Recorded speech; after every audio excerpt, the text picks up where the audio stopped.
Hello friend, welcome back to my YouTube channel. দেখো friend, আজকের আমি তোমাদের কাছে একটা নতুন জিনিস নিয়ে আর কি আসলাম। এটা হলো আর কি সাবু মাখা। তোমাদের সঙ্গে আজকে কিন্তু আমি কোনো রান্নার ভিডিও নিয়ে আসিনি। আমার যেহেতু আজকে দেখো উপবাস ছিল আমার, তাই আমি তোমাদের সাথে আমি শেয়ার করলাম সাবু মাখা।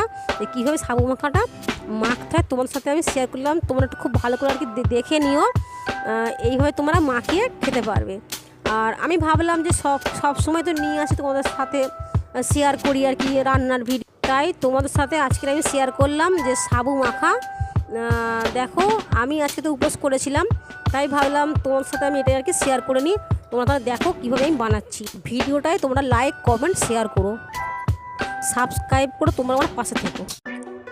উপবাসের দিনে সাবু মাখার একটা রেসিপি নিয়ে আমি চলে এসেছি তোমাদের কাছে।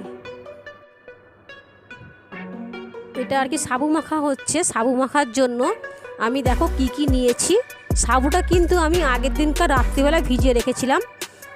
দেখো সাবুটা মাখার জন্য আমি নিয়েছি প্রথমে একটা কাঁচের বাটিতে 1 বাটি হলো নারকেল আছে। এটা নারকেলটা আর কি একটা গোটা নারকেল আছে। তারপর নিলাম 2টো আমি কলা নিয়েছি, আর 3টে আম পাকা নিয়েছিলাম আমি। দেখো কিভাবে আমি মাখাচ্ছি। আর এতে আমি বাতাসা দিয়েছি। তা আমি কিন্তু বাতাসাটা আগে থেকে দিয়ে রেখেছিলাম সাবুর মধ্যে, কারণ বাতাসা কিন্তু গলতে বেশ সময় লাগে, তাই আমি আগে থেকে দিয়ে রেখেছিলাম। আর আমি বিট নুন ব্যবহার করেছি।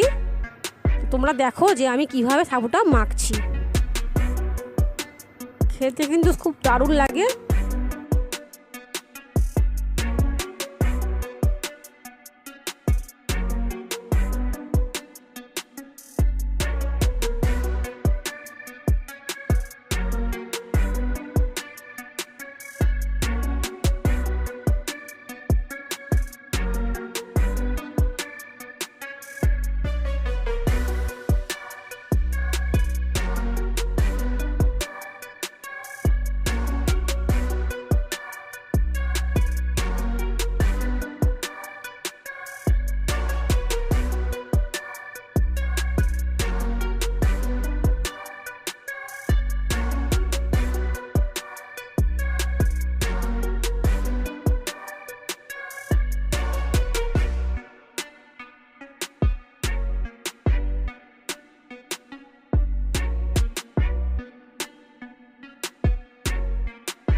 আমি কিন্তু এইগুলোকে একসাথে বেশ হাত দিয়ে কিন্তু ভালো করে মাখাবো, কারণ হাত না লাগালে কিন্তু ভালো করে মাখানো যায় না, আর চামচ দিয়ে ভালো করে হয় না।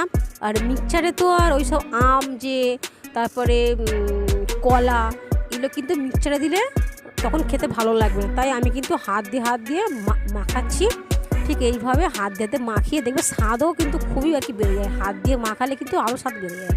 তো দেখো আমি কিন্তু হাত দিয়ে মাখাচ্ছি।